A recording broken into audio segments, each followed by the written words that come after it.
Welcome my YouTube channel व्यास नारायण मिश्र। आज हम discuss कर रहे हैं नेट सेट असिस्टेंट प्रोफेसर के लिए जो क्वेश्चन आंसर है फिजिक्स से रिलेटेड है। आज का फर्स्ट क्वेश्चन है, जूल थॉम्सन इफेक्ट किसके लिए जीरो होता है? तो इसका आंसर है आइडियल गैस के लिए जूल थॉम्सन इफेक्ट जीरो होता है। जूल थॉम्सन इफेक्ट है क्या?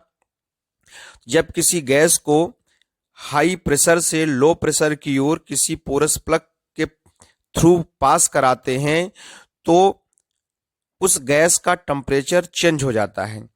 इस इफेक्ट को जूल थॉम्सन इफेक्ट कहते हैं। अब यदि गैस का इनिशियल टेम्परेचर एक क्रिटिकल टेम्परेचर से कम होता है तब वह गैस कूलिंग इफेक्ट दिखाता है, और यदि किसी गैस का टेम्परेचर उस क्रिटिकल टेम्परेचर से अधिक है तो वह गैस हीटिंग इफेक्ट दिखाता है।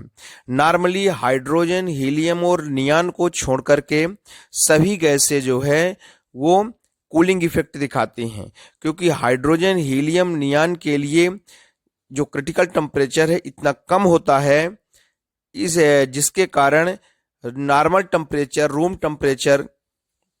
रूम टेम्परेचर पे हाइड्रोजन, हीलियम, नियॉन का जो स्टार्टिंग टेम्परेचर है ज़्यादा होता है, जिसके कारण ये हीटिंग इफेक्ट दिखाते हैं। आइडियल गैस के लिए जूल थॉम्सन इफेक्ट जीरो होता है, क्योंकि आइडियल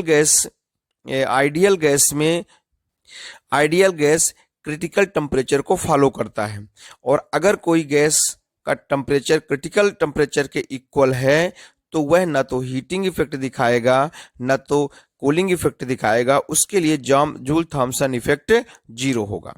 फिर है गिब्स फंक्शन किसके लिए अनचेंज होता है?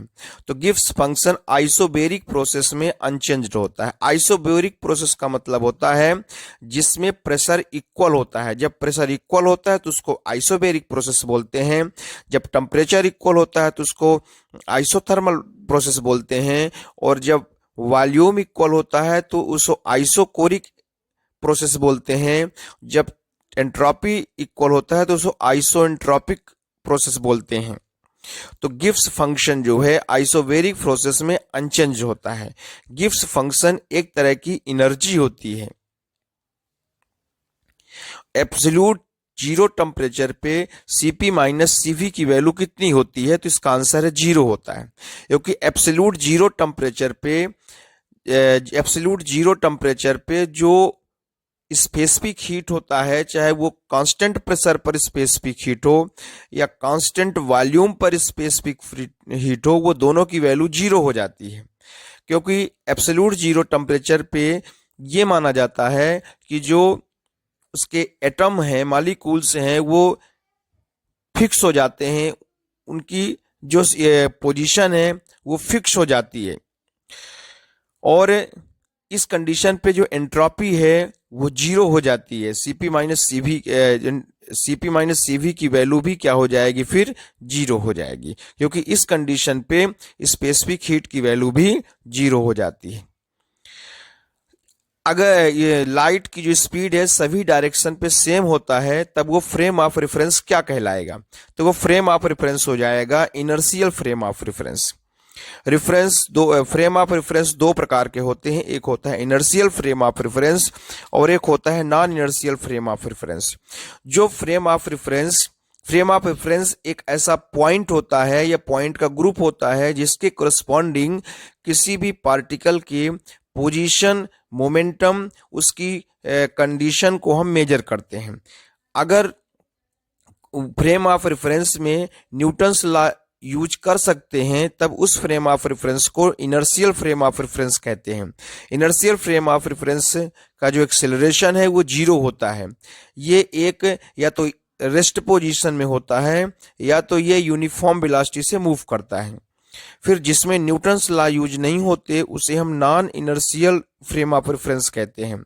Non inertial frame of reference accelerating होता है, इसमें एक्सेलरेशन होता है, इसमें न्यूटन्स लॉ यूज नहीं करते, ये रिलेटिविस्टिक कंडीशन पे यूज किया जाता है।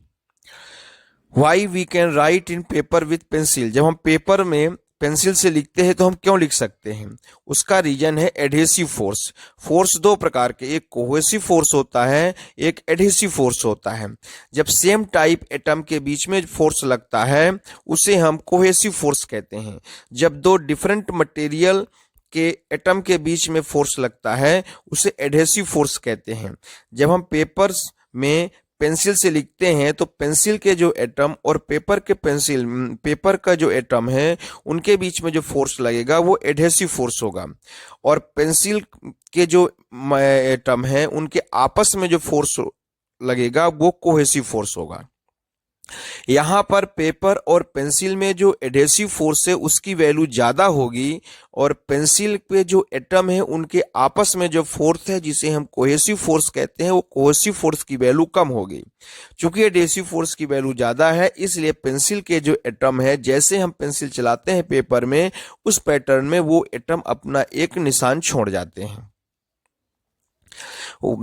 When body feels strain then its internal energy, जब हम किसी बॉडी को स्ट्रेन करते हैं, विकृति करते हैं, तो उसकी इंटरनल एनर्जी क्या हो जाती है? जब हम किसी बॉडी पे फोर्स लगाएंगे, वर्क करेंगे, तो वो उसकी जो बॉडी है वो उसका स्ट्रक्चर चेंज हो जाएगा।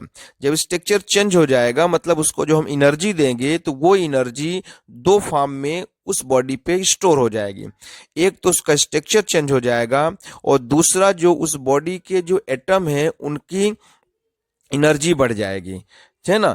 तो इस कंडीशन पे इंटरनल एनर्जी इंक्रीज हो जाएगी। What is the use of differential equation? यहाँ क्वेश्चन थोड़ा सा सुधारने लायक है। यहाँ है what is the use of Laplace differential equation, ऐसा होना चाहिए था।